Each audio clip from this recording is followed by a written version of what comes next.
Hi, good morning, welcome back. Now in the last video I managed to determine that my Hayabusa wouldn't start because the fuel pump wasn't priming. Straightforward enough, it's getting a power feed, so it's nothing to do with the bike or a relay or a fuse or anything like that. I put direct power into it, still nothing. Took the assembly off the bike. If you watched the video you saw I pulled the pump itself out of its casing and put direct power across the terminals, nothing. This pump is completely dead, so I know I need a new one of those.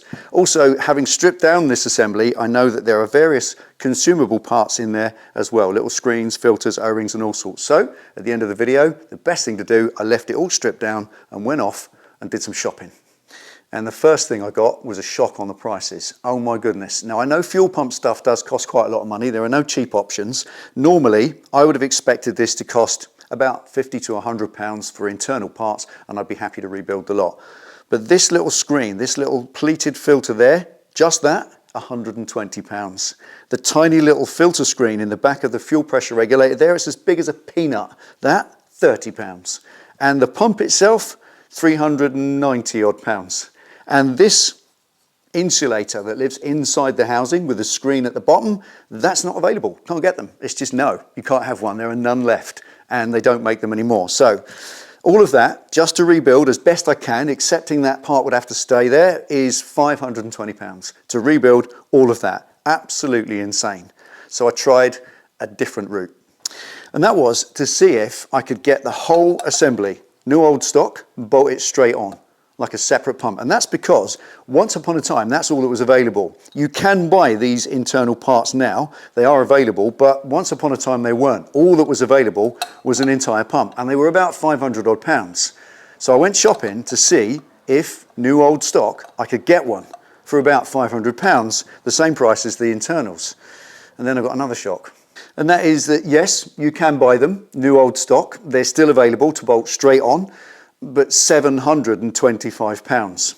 And that is far too much money to spend on a fuel pump. So there was only one more option available. And that was to go online and just see if I could find a second-hand one. You know, on the auction websites, there's got to be something for sale in the world. Somebody must have one under the bench somewhere. So a 2-day search turned up just two.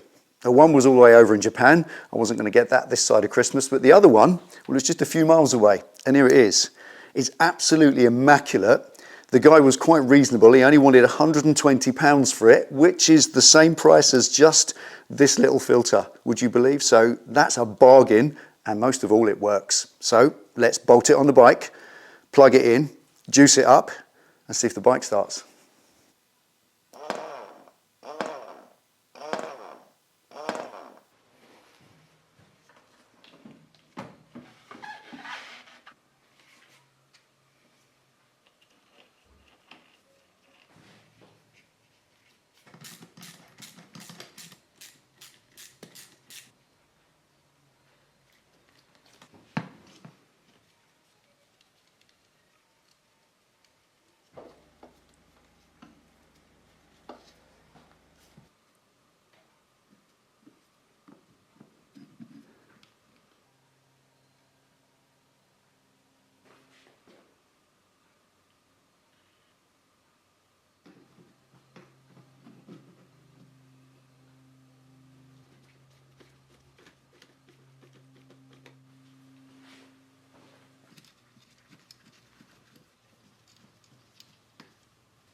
That's working.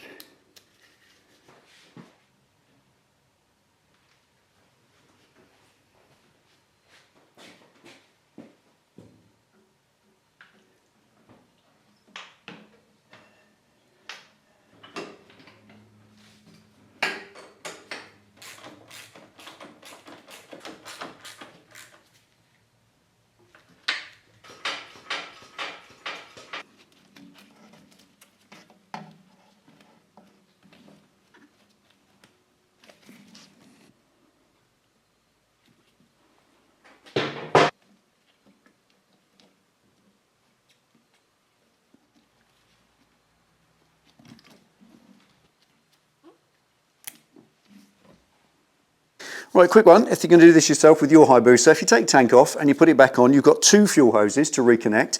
And I see this question quite often on forums. Which hose goes to which union on the pump? Can't remember. And it's not obvious because they don't fall naturally to the right one. So easy way to remember, on the tank, with it in the upright position, you've got an upper and a lower.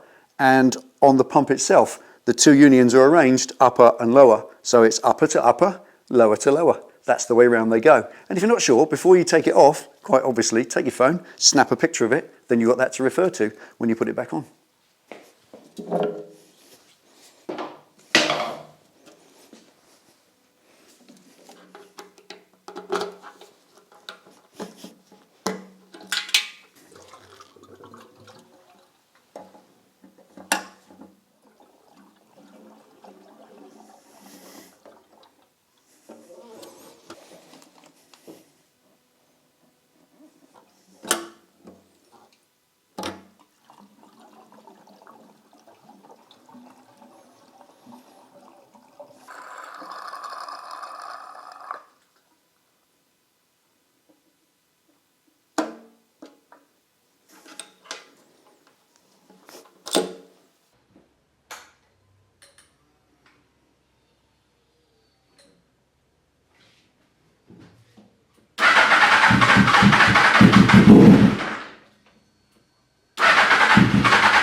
Right, big old drama, but necessary, and the bike is all the better for it. That pump is in far better condition than the old one was, so I see that as a cheap upgrade. Happy with that. Now, the bike is all but ready for MOT. All that remains is to chuck a number plate on the back, a few cable ties here and there, and a safety check. So join us in the next one, finally, for the road ride. I'll see you then.